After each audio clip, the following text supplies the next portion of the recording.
जिस चोले को पहन शिवाजी, जिस चोले को पहन शिवाजी खेले अपनी जान पर, जिसे पहन झांसी की रानी मिट गई अपनी आन पर, आज उसी को पहन के निकला हम मस्तों का टोला, मेरा रंग दे बसंती चोला, मेरा रंग दे बसंती चोला। नमस्कार दोस्तों, 28 सितंबर 1907 अविभाजित भारत के पंजाब प्रांत के एक छोटे से गांव के अंदर पिता किशन सिंह और माता विद्यावती देवी के घर एक नन्हे बालक ने जन्म लिया, जिसका नाम रखा गया भगत। जी हाँ, वो भगत सिंह जिसने आगे चलकर देश के युवाओं को आंदोलित कर दिया। वो भगत सिंह जिसने मात्र 23 साल के अल्पायु में देश के ऊपर बलिदान हो आजादी आंदोलन को एक नई दिशा दी। वो भगत सिंह जिसके आह्वान पर हजारों हजार नवयुवक देश के लिए मर मिटने को तैयार हो गए। भगत सिंह जिनके बचपन की 2 घटनाएं ये साबित करती हैं कि भगत सिंह के अंदर देशभक्ति के जन्मजात गुण थे। क्रांतिकारी परिवार में पैदा हुए भगत सिंह के पिता भी आजादी आंदोलन में बढ़ चढ़कर हिस्सा ले रहे थे। एक बार की बात है, भगत सिंह अपने पिता के साथ खेतों में काम कर रहे थे। उन्होंने देखा कि एक बीज बोने पर अनेकों बीज पैदा हो जाते हैं, तो उन्हें लगा कि ऐसे ही बंदूकें भी बोई जा सकती हैं। तो वो लकड़ी की छोटी छोटी डंडियां मिट्टी के अंदर दबा रहे थे। पिता आए, उन्होंने देखा।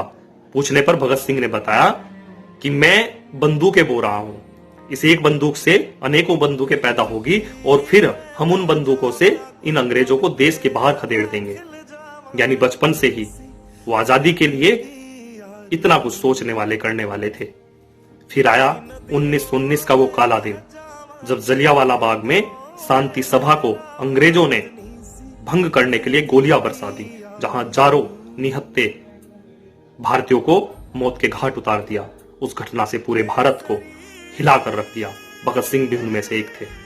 बताया जाता है कि भगत सिंह 20 किलोमीटर दूर पैदल चलकर उस जलियांवाला बाग के घटना स्थल पर गए और वहां से खून से सनी मिट्टी को वो एक शीशी में बंद कर लेकर आए। भगत सिंह रोज सुबह स्कूल जाने से पहले उस मिट्टी से तिलक करते थे। यानी देश के लिए प्राण देने वाले उन महान भक्तों की उस पावन मिट्टी को वो अपने माथे पर तिलक कर ये संकल्प लेते थे कि इन अंग्रेजों को बाहर फेंकने के लिए मैं अपने प्राण तक दे सकता हूं। महात्मा गांधी के असहयोग आंदोलन में भगत सिंह ने परिवार सहित बढ़ चढ़कर हिस्सा लिया।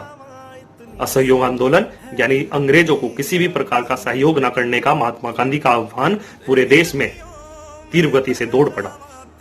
लेकिन 2 वर्षों के बाद जब महात्मा गांधी ने वो असहयोग आंदोलन वापस ले लिया, तो लाखों लोगों को निराशा हाथ लगी, जिनमें भगत सिंह भी एक थे। भगत सिंह को लगा कि महात्मा गांधी का ये जो रास्ता है, ये शायद अंग्रेजों को भगाने के लिए काफी नहीं होगा। एक नया रास्ता चुनना होगा, एक नया मार्ग दिखाना होगा। अंग्रेजों को बताना होगा भारत न केवल उठ खड़ा हुआ है, बल्कि वो अब आजादी के लिए संघर्ष करने के लिए भी तैयार है।